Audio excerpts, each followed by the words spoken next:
Yeah, I mean, this is good. The supports as well for HellRaisers are much more suited to the patch in the sense that, like, usually right now 4s are the ones that, like, cut lanes and they elongate as much as possible, and the 5s break smokes very often. And the Rubik and Bane can do that, but to a lesser extent. Definitely not as great as Weaver and Treant. So it seems like they're more on meta, per se. Okay. That's a strong lane, Treant Luna. Yeah. That's a lot of damage that's coming out from the HellRaiser side, period. Like, Queen of Pain, Luna, Weaver, Treant. Like, Treant, of course, not providing the most damage. He's going to be more of the control, but the other three, they provide a hell of a lot. That's interesting. Does pick the Luna into Rubik, so I think that actually makes Rubik a little bit better for me, the last, like, 2 picks. Okay. Like Treant, Weaver, Luna, you got some pretty good spells to steal. If you can get the opportunity. I feel like they also protected the Luna as well. Like, Phantom Assassin's not available, the Void's banned out. I don't know if you can Terrorblade with 4 ranged heroes then. So I wouldn't be surprised if they still go for Yadaro's pick here and leave Collapse till last, but because you already see the carry matchup and you don't see the offlane, so enabling Collapse with the 24th. It's like, does he just want PL again? It's like... He just lost with it though, but you're playing into like a root. There's not really like any disable coming out from HellRaisers besides that root Lucent Beam, which is not really stun. I mean, they got rid of the other carries, right? That would have used this pretty nicely. Okay, they're gonna go for Collapse here, Sanking. Okay. Luna, kind of short range hero. Caustic can still be annoying. Rubik Sanking can be a pretty weak lane though.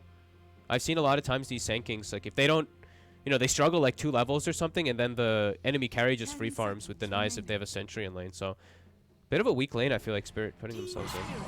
And they're very magic damage focused at the moment from TSpirit. So if you go for like a hero on Limitless that can build Hood, potential Pipe, I know that item is a little bit undervalued, but at least the Hood to put you on the front line, because it's very magic focused on Spirit. So now you're like forced to go for someone who can at least do physical as the game goes on. I guess Lena can, like when you scale, you're fine dishing out physical damage throughout the later stages, but yeah, throughout the mid game, it's very magic focused on Spirit.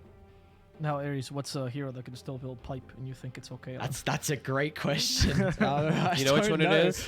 It's Underlord, but you never pick Underlord into Rubik. So that's a great question. Yeah, Pipe is atrocious. I don't know. You could go Tide or something. Maybe you go for Magnus. Yeah. I don't know. Actually, Magnus looks so bad. You have no carry that utilize it. I don't know. I think Tide, maybe Blink Pipe. I don't know. But that still sounds bad. I don't know if there's many. It really is such a terrible item right now. Even Darkshires are building Orchid over Auras now. It's too expensive. So what do we feel like HellRaisers are lacking? I think they need initiation. Like, you got a Treant Protector, but getting Blink as the game goes on, that's going to be quite late. So I think they're just looking for a hero for Limitless that can start fights. Sure, yeah. 1 stun. What stun would you pick, Ares? You have to pick some sort of disable. Oh. I mean, Tide's rough without knowing the carry matchup. They banned Razor, so it looks like they are still setting up for like a melee initiator. But regardless, if you go Tide, there's Ursa, there's Monkey still in the pool. So there's really good heroes. I'm trying to think something else that can just one you over the top. There we go. Yeah, I was thinking like something that's just gonna win team fight, right? Like right now I look and I'm like, Spirit can win team fights pretty handily. I think Brewmaster kind of just, if I get Brew split off, I win fight. Like we're gonna go like Bane and Rubik aren't gonna do anything. Lena can't solo kill the Brewmasters early. It's gonna take some time. I like that Brew actually. Does it also like block pick appeal on Terrorblade? Because Brew does really well with illusions now. Yeah, the dispel is incredibly I think it's something that's really overlooked a lot of the time still from the hero. I guess you do have like a Weaver Brew that like to build Urn together. So I'm not a huge fan having like double Urn builder, but see, what do they go for? They do go Monkey. Okay, they go the Monkey King. Yeah, I mean it's good in lane against the Brew for sure. Yeah, that could be a hard lane for Limitless again. Even though he made it work so well last time, I think Brew's different than Magnus, though. Shukuchi to trigger Cinder Brew, right? Then you run away from the Monkey. I mean, I can imagine. It could work. Play around it. Let's see, like, yeah, depending on Drunken Brawler and stuff, let's see if he even levels it. I've seen a lot of variety from these players. I've seen sometimes the 0-2-1, 2-1, 2 and clap and stuff like that. Okay. Can they aggro? What are your final thoughts? Okay. Oh. Well, yeah, I'm seeing if Yeah, they can aggro. Hang on. Then it gives still about the collapse. lanes I don't know. I want to hear the overall thoughts about the draft first before we Okay. get into the game areas. Well, what are you thinking? I like this Monkey King pick a lot with at least how you're able to deal with the Brewmaster. I think Lena's going to scale really well with the mid matchup. It's difficult for Rabel. I think TeamSpirit have much easier ways to start fights this game, but folks said the Brewmaster is going to be quite an issue through the team fights. I'm probably going to give a little bit of an edge to Spirit again, but I like the draft still from HellRaisers. I think it's pretty even. Fogged? I'm not saying any percentages after last time. Sorry. Yeah, no, you can just give me your. No, your I final like thoughts. You don't the team fight from HR. I think that they did a really good job of like dictating pace with team fight. So I'm gonna lean on them a little bit more here. But I think this Monkey King might just get too outrageous. So we'll see if that's gonna be the case. Will Monkey King get out of control, or will the slight leading, with no numbers that Fog gave us, give HellRaisers the edge here over Team Spirit? And I mean, that would mean a 2-0, which would be incredible for HellRaisers and a great start to the regional finals. We're going to have to see as we get into game number 2 between Team Spirit and HellRaisers with your casters, Aries and Fogged. Thank you, Aver. Yeah, folks, so we got a game ready to rock and roll. Of course, HellRaisers with this game advantage here. And I tried to sneak in that question, how do you feel of the potential tri-lane? I know it's something we don't see often anymore, but you were speaking about the Monkey King being a really good lane against the Brew. Like, is this something they could pull out? Actually, hang on. Is Melody going to go down? I feel like everyone's too scared to try lane. As much as I always want to say, like, yeah, aggro tri lane could work. You're also putting, like, then it's like Brew in a 1v1 versus Sanking, potentially. Like, let's, if that's the one you're saying, right? You're saying if HellRaisers aggressives, right? Yeah. Then Brew versus Sanking. I think Sanking does way too well in that matchup, actually. Well, I feel like this. I think Sanking can suffer. I think if they just leave it normal. So let's see. We'll see which... Let's see which offlaner has a better start. That's going to be really indicating everything for me, at least. Because Sanking's, I see a lot, honestly. Like, so many games, I'm like, man, it looks like an excellent Sanking game, and then he dies, like, 2-3 times pre-10 minutes. And he doesn't have an impact, really. So, we'll see.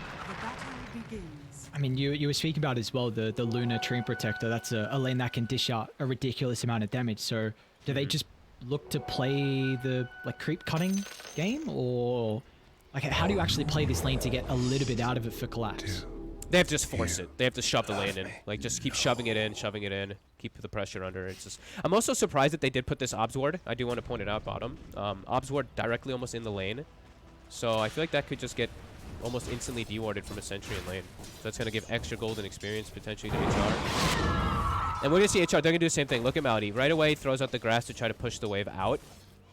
But he's not going to be able to push it out nearly as fast. So Spirit, they're doing this the right way of just forcing it in. But the grass, like, kind of missed the creep. He missed. Yeah, he did it at a weird angle. Yeah. Bit unfortunate for him. That's right. It's early, game 2. You're already seeing, guy that's shoving the lane in, trying to get that early level 2. Mainly also get the creep equilibrium back in their favor as well. This is something that's actually, maybe could get annoying. Gilger actually played it really nicely top. I'm just going to point out because it's a cool interaction, but the Cinder Brew, and then Gilger invises and goes to run through Monkey King. Yotaro preemptively mischiefs, trying to dodge the damage. So Gilger actually hesitated and then went through him. So he actually lit the Cinder Brew. So we have to see them playing around that interaction a bit. It just happened again. You see that? Yeah. So I wonder, like, it's always nice having a hero that's easily able to tick the Cinder Brew, but you are against, like, 2 really strong laning heroes as well. So I don't know if I'm just getting too, like, into the advantage. They need to get this D-Ward on the Sentry. Okay, this is big, at least for HellRaisers in the lane. And they don't have their hard camp available. I don't know if that's blocked by the Sentry or not. So we'll see if HellRaisers can find that equilibrium, because, I mean, the Monkey King really wants to play with, like, full length of the lane to just continue stacking up the Jingu. Yeah. But again, I think HR have done both games, at least from what I wanted to see, even though I doubted them, especially the Troll in the last game, these strong lanes, right? Like, I really just wanted them to pick some strong lanes, and that's kind of what they've done both times around now. Like, really strong setup of lanes. No lane is a losing lane. I guess except for the Magnus in the last game was a losing lane, but he recovered from, like, just from his plays. He didn't really need to have a lot of items. He just needed Blink. Yeah, it was just, I mean, we'll see if Limitless is able to get a little bit more farm this game and what he can do. I mean, it's kind of the Aghanims into the Refresher. Usually we don't kind of see a cheaper item to help him throughout the early stages. It's that rush really just to enable the team fight. But Spirit, they've got really solid team fighting in their own regard. And they have Rubik, so it's like it's gonna be eyes on if he makes sure he covers his ult with the Drunken Brawler immediately after he splits, and all these other things too. It's eyes on Mira. He can do some really clutch plays, some really big steals this game. Collapse bottom. Should be just fine. Rolling. I mean, this Soul Ring, we're seeing it a lot on the, pretty much anyone, doesn't even matter. Like I've seen Lena's go Soul Ring, which Yuri's got queued up, and speaking about the Lena, Toronto, Tokyo, he's having a reasonably good time at the moment. I like this build a lot though, something I've been seeing a lot from the Queen of Pains when you can't utilize the dagger in the lane. It's just maxed out Scream, it's able to increase your farm, like you can take stacks, and the burst potential early is something that can take a lot of people off guard as well. Yeah, no, I agree. I think when you're playing versus, like, it's when you have a range disadvantage, you want to go for your Scream and you just play the farm thing. So Lena, of course, you have that range disadvantage, you're like 120 behind her. You play the farm game to catch up. Bottom, they actually did get the D ward, by the way, just pointing out. I think that's actually always really important, because how much experience you get. Malady was able to get the last hit. And he tipped Mira, because Mira missed the denial. So, mental damage. I mean, you see the last hits from Watson. He's having a really good time. 22 and 5 compared to the 11 and 0 from Collapse. And with Luna having a kind of freeish time, what's going on mid? What are you doing, Rabel? Just battling out. He's stealing the bounty. Camp. Oh, Yeah, he's gonna get his courage. Getting taken care of. He did steal the opposing bounty rune though, so Rebel he did move up and do that. We talked about it before the game started. We didn't talk about it when the game started, but we did see the sentry is blocking the Lena's camp. So that's why you see Toronto Tokyo not ahead, like 30 last hits. He's ahead, but not, that Lena ahead, because he doesn't have access to a small camp. I think this is big. Something that, of course, we did see the Bottom. What the nerf, Melody.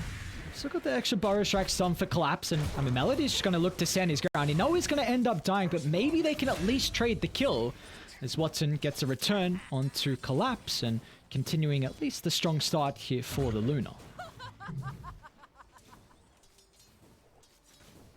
He's able to bring now all that regen, though, on the tree. Positioning of the lane is going to be favoring HR still, so very tough still for Collapse to get much. And we're seeing Limitless now pulling ahead, so we kind of figured Sanking would fall a bit behind.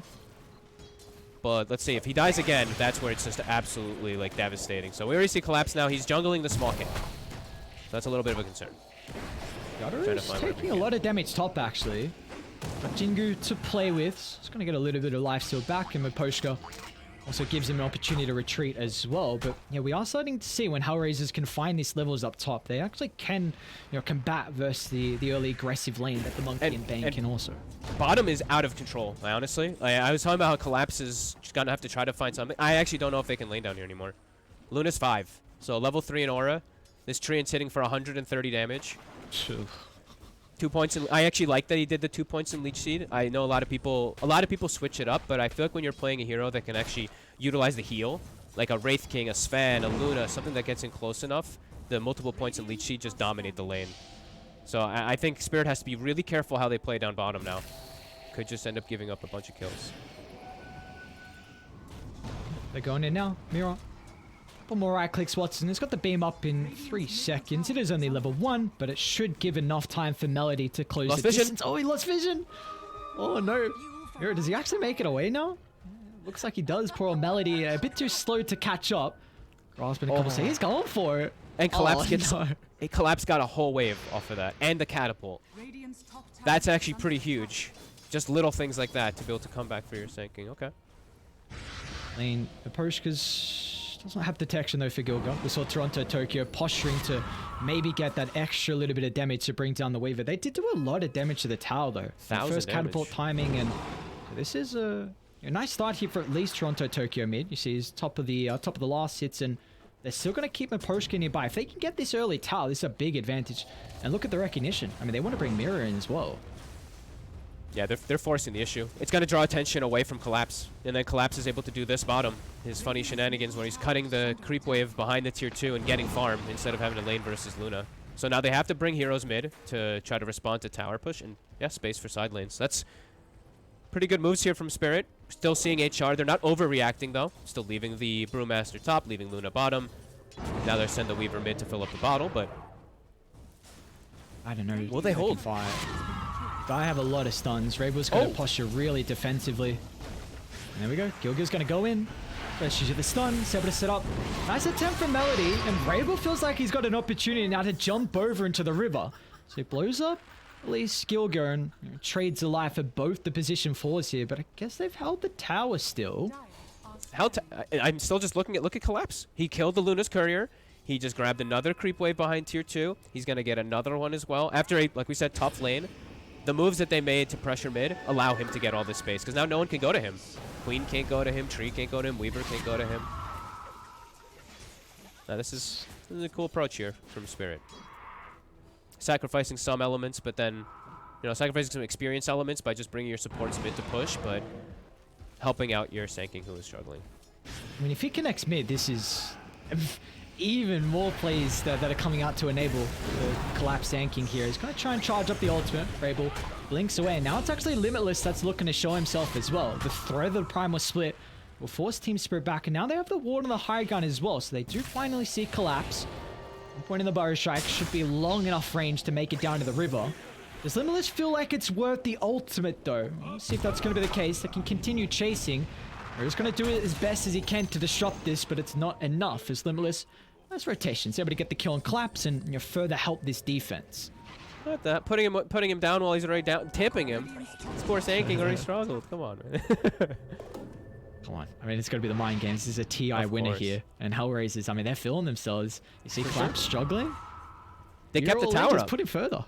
Yeah. Tower, the tier 1, like the emphasis that Spirit did to get the tower, and it's still alive, and they have Tree, so it's going to start getting healed up. And now they killed the Sanking who was recovering. Like, that's a level 6 Sanking that you got the kill for, so nice big burst of XP. Again, though, mid, really trying to force the issue because they don't want Tree to heal it. I mean, you got Glyph as well. So, I mean, they've delayed long enough for Glyph to be back up, and now even Watson's Luna's over. posturing, yeah. And I think it's, you were mentioning how, like, Limitless, he didn't use the ult last time. So he still has it if he wants to set up on mid if they overcommit. Just the importance that's going on. We always see it though versus Tree and Protector. Yeah. Like, this is a hero that really wants these towers to survive for as long as possible with just the map control that it's able to provide. Sleep on They Gilger. will run into the bug though, and this is the power of the Bane. So able to get that Nightmare with Toronto Tokyo stepping as well. They might be forced to TP Limitless in now, but he doesn't have a lot of mana to play with. So finally, they're able to brute force his tower down. Not unless Watson and Rabel are able to change their mind. It's a Sonic Wave connecting onto 2. Toronto Tokyo will take a spill. And they're now eyeing up with Poshka as well. I mean, Rabel's got the blink, maxed out Scream, so a lot of burst potential, but they themselves maybe thinking of taking the objective. Watson's got maxed out Lunar Blessing. Fuck, what's going on? We've just, feels like 5 minutes. We're just focusing mid. I think it's just like they right, like these lanes just got weird, right? It's like Brew even doesn't want, like Limitless didn't want to lane top either. You see his last hits, like he's kind of just been kind of like running around because he can't lane versus Monkey King. Sanking couldn't lane bottom, so it's just been these like the switching up of lanes because people couldn't lane versus each other. And Collapse now has Blink already at 11 minutes, even though he had that rough lane. And they're still looking to posture on these towers. Tokyo hitting it again. Supports have hit 6 now on HR. We do have a root available. But we do not have a TP on Limitless though. We don't. It might be coming out on the courier, but Tower's dying.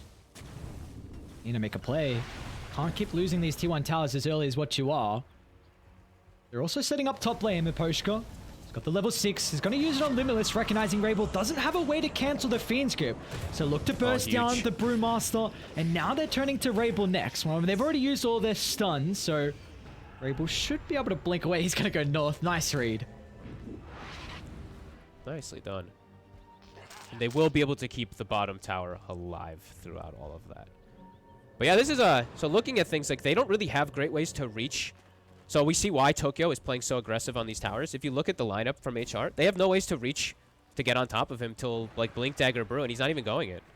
So I feel like we're going to see this for quite a long time of them being able to posture like over-aggressive, you could say, they're running on the side Watson. Spirit.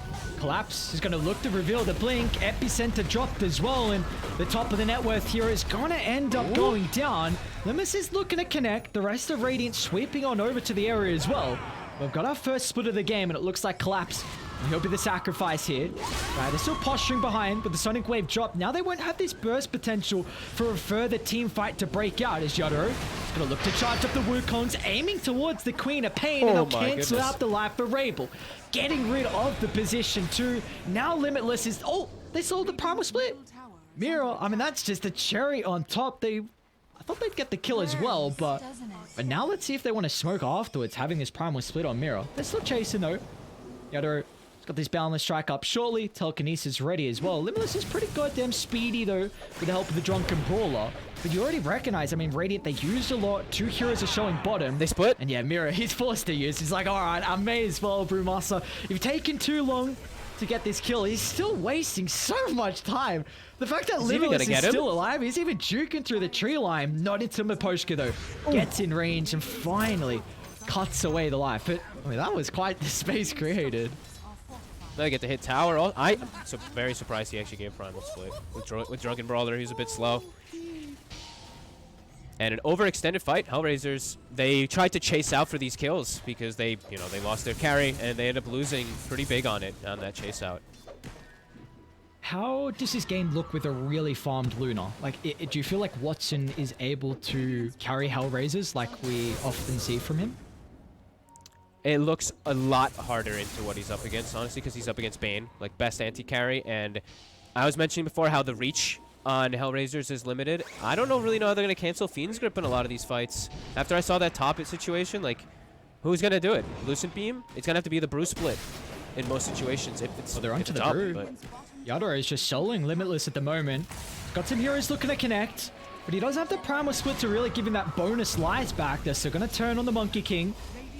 Trying to play the distance is Yotaro. They've also got Collapse TPing in as well, so they've got to be careful if they group up. Melody, pump faking overgrowth is able to land it now onto 3. They're targeting down Yotaro. He's finally going to end up falling. And now with Watson showing up as well. The Eclipse solo onto Collapse, man. What a nightmare. Is it enough to act? There's no way. Collapse trying to juke through the tree line. Rabel's got the damage. Now the Fiend's Grip is an issue though. Follow-up stun, but they still can't kill off Watson. Limitless able to protect him thanks to the Cyclone. Now they're charging forward as more. They're going to turn their attention to Toronto, Tokyo, and he'll end up going down. And now Mira, a potential 5-man wipe. There's HellRaisers. Oh, not just yet. Mira still able to play his distance off this issue of the Sakuchi. But HellRaisers to turn that fight back around and keep Watson alive is huge. that was beautiful. That was beautiful, Root. Malady maybe getting a little lucky. He tumblers toys in, Roots as Collapse blinks in to stun.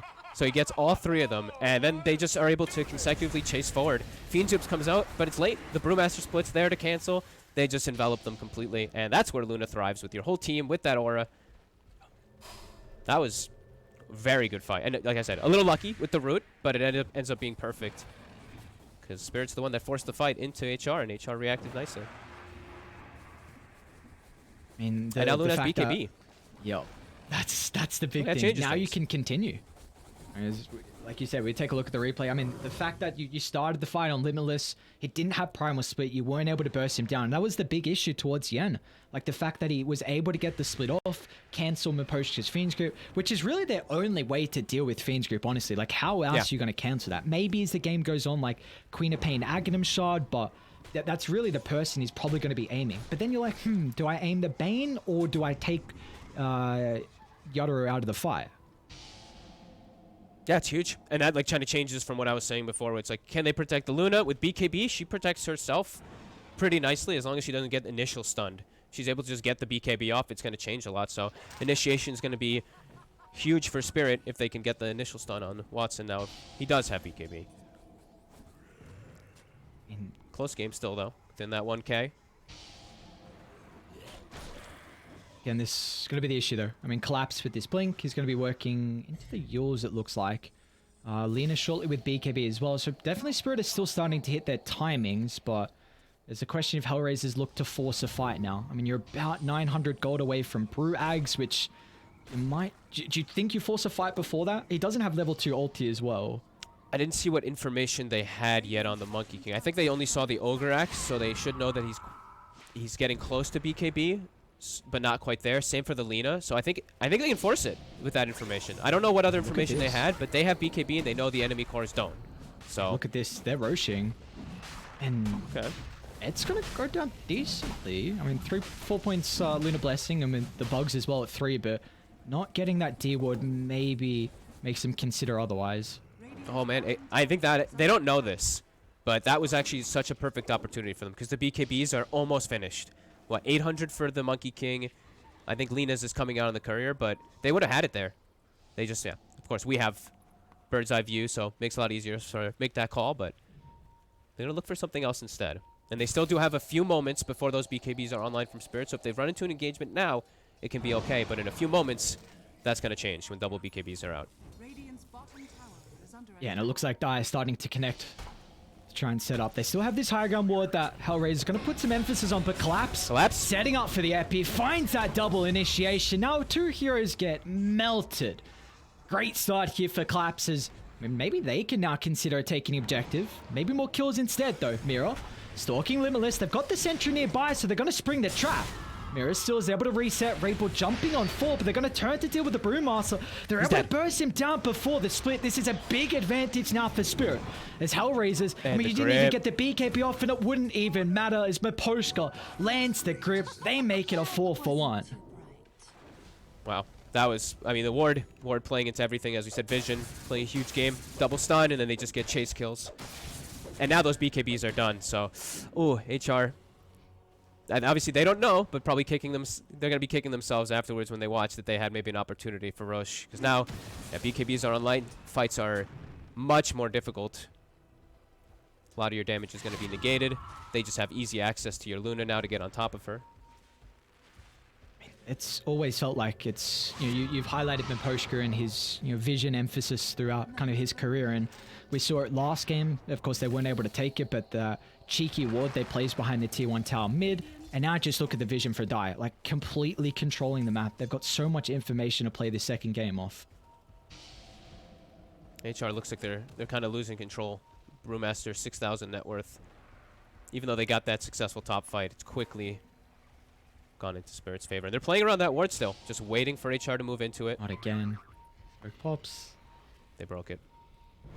Yutaro knows they're there. They have a ward on Melody. They do. They might look to still take this fight where we saw previously. They cannot play around where Spirit is set up at the moment. They have the recognition, the ward. They're going to look to jump the Weaver.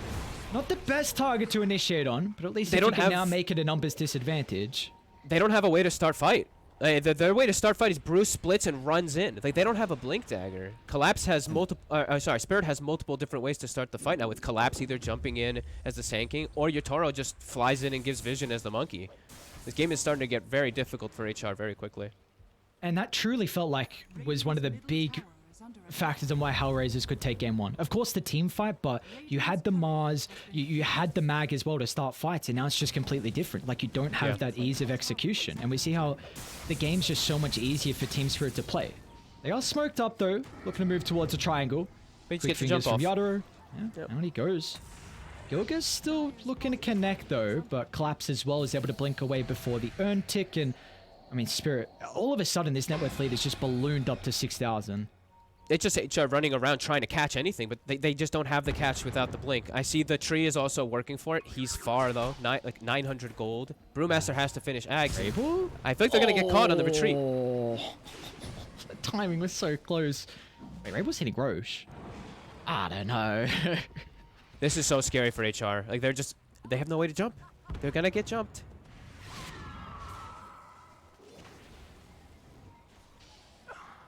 So do you look to play the stall game? Maybe get enough items to tank up, waste the initiation of TeamSpirit, and then play off the back of, like, the overcommitment?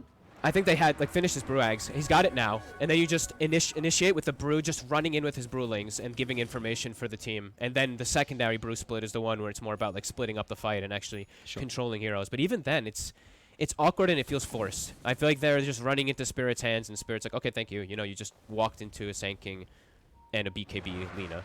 Smoke up, Miposhka. Gilgar tries to get the sentry, but Gilgar's onto the high ground. Dice have a really good ward as well. They're able to see the position of Melody, but Brew gets the ultimate off. They cut down the tree, the Monkey King as well. So now Watson's going to move towards the area. Yadaro's in trouble. Will still get the ulti with the bonus armor, but it looks like it will not matter. Simultaneously, Miposhka drops, and they're looking for more. Did Tokyo The cut his issue tree? is- No, Limitless did. I don't know how, actually. I think didn't he just light strike it? I think he just stunned the tree. I gotta be okay, honest. maybe. I think Tokyo may have stunned him out of his own tree. I'd have to re-see it because I caught the end of it, but that changes things. BKB was popped, Wukong's command was popped, and the Monkey King dies, and now he's into Roche. All right. Wait, that is milliseconds off being a different fight, though. Like, if Sand King gets the Burrow Strike on Limitless, then who knows how different that could be. They still want to take the fight, but Limitless has another split. Collapse charging up the FB. They're all grouped up, but Roche isn't falling just yet. There's the split, but the Luna's still in trouble. BKB on cooldown, but the Aegis picked up from Rabel. They stole the Sonic Wave, so it's enough to deal with the first life. Collapse is hunting the backline, but they've got the vision. Sand King's in trouble. And they get the control, though. Collapse able to blink away. Still the Primal Split being the nuisance, but Dire, they've all respawned. So no casualties except Roshan. I still think as HellRaisers, you have to be so happy these last few moments. I actually thought this game was going to spiral out of control because no initiation, and it's like they were building up that lead. It's like 5K, 8K, 9K almost gold lead. You're total jumping in, dying, gives them the Roche now for HR, and gives them time to get those initiating items. They have Blink on Tree now. They have a gem. They have multiple different ways to start fights now, and maybe things have changed. Still, just rolled the 5K lead, but... They just rolled the clip back, and yeah, it did look like the LSC stunned the tree for that previous fight by the Radiant Triangle. So yeah, gave them that sequence of events, and now HellRaisers, like you said, I mean, that game could have blown wide out of control if Spirit were able to get the first Roshan, and it's still looking difficult though. Like, things have been just working for HellRaisers. I feel like if things haven't been going perfectly, then they don't take these fights. Yeah, no, I agree. I think the game is still in a state where it's very difficult. Your Brew is still quite behind. He still has his double splits, which is 90%, like his entire hero, but the Monkey King is still huge. Don't know if Limitless can get this kill. So first split used, and he's like, collapse, good one. Just pop the ulti, we're happy with that. So back to farming we go, of course. The Aegis advantage completely nullified. And he did keep the Sonic Wave, I believe, right? Yeah, so Mira, he used it last fight, but he did hang on to it. He could have stolen something else. So he'll have that again in 10 seconds for Burst.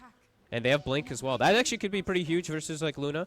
Relatively, I want to say squishy. Relatively squishy. I think also we saw how HellRaisers were kind of just running around the map like headless chooks, and they smoked up, weren't able to find a couple of fights.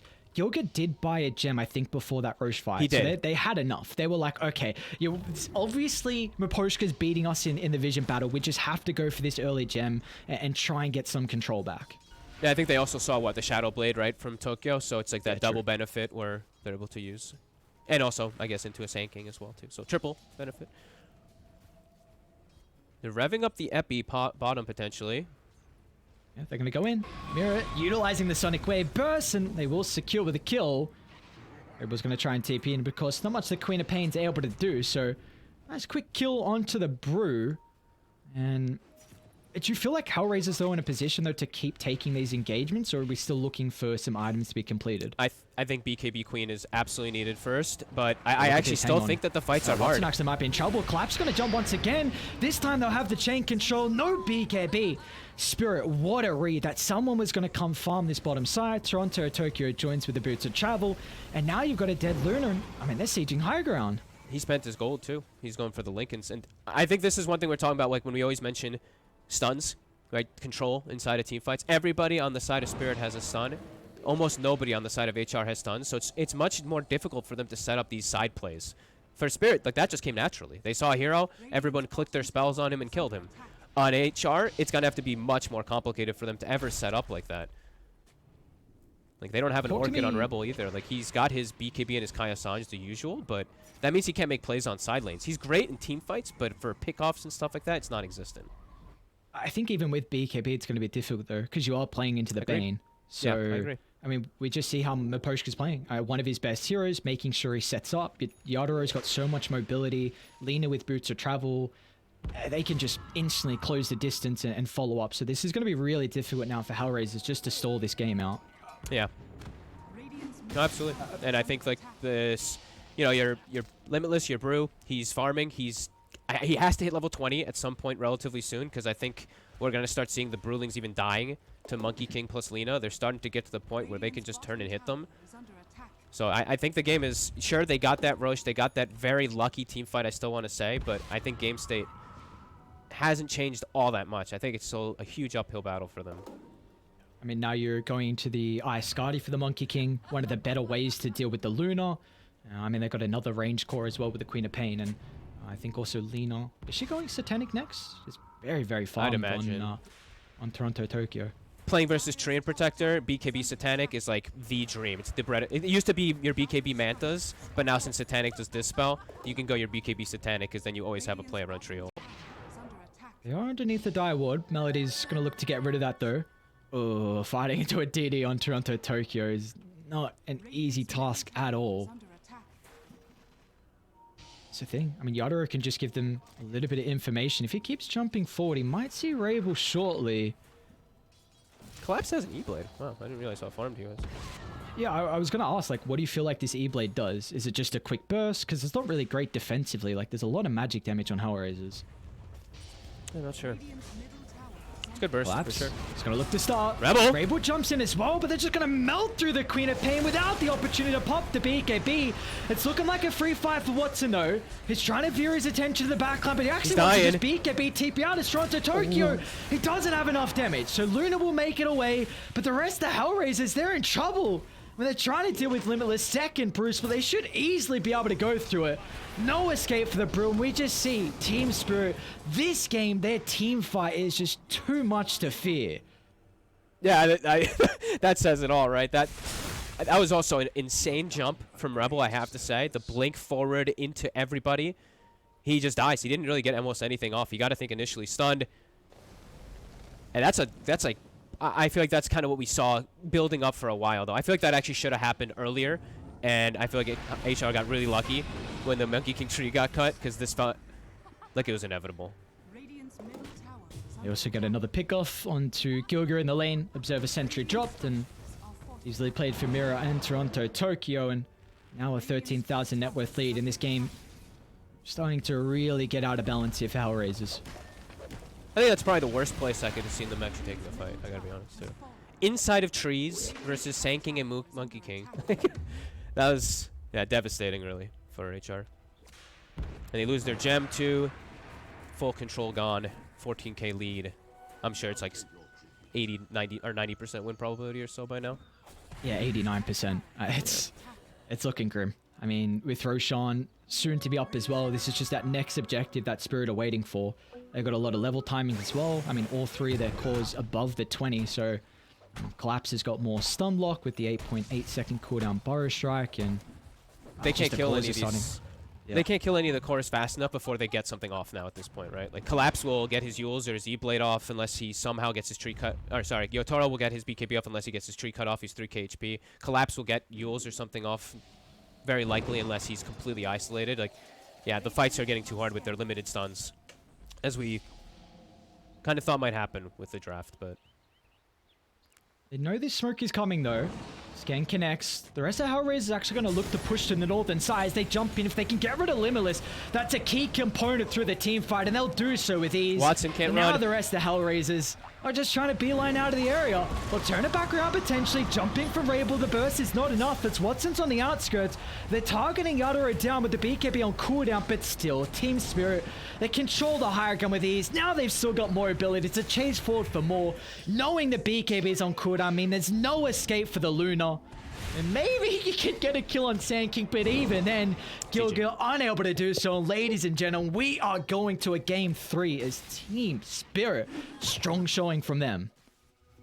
Strong showing, and definitely a strong, clear understanding of like the lineup that they're playing against, right? I think last game maybe they just got really caught off guard from the Mars, because they were even running into fights that was a bit like just a bit weird for a team with as much experience like Spirit does now after, you know, winning TI and everything. This game, I feel like they identified very quickly, all right, we're going to quickly siege these towers. They have no reach to get on top of Arlena, so we're going to set up for those with her, as Tokyo did. And then they're going to play off of these advantage, get those BKB timings, and just cruise through it. That was a very uphill battle for HR. Yeah, we saw it just felt like the mistakes from previous game draft, even though we kind of were favoring them, the the flaws and weaknesses were really, shown off the back of the performance of HellRaisers, and they just completely swapped it up in that second game. We saw how easy it was for them to start fights, and just made this game a much easier showing for the boys over on TSpirit. So they're able to take this one 31 minutes in. We'll send to a break, but when we come back, Arvo will rejoin us to break this one down.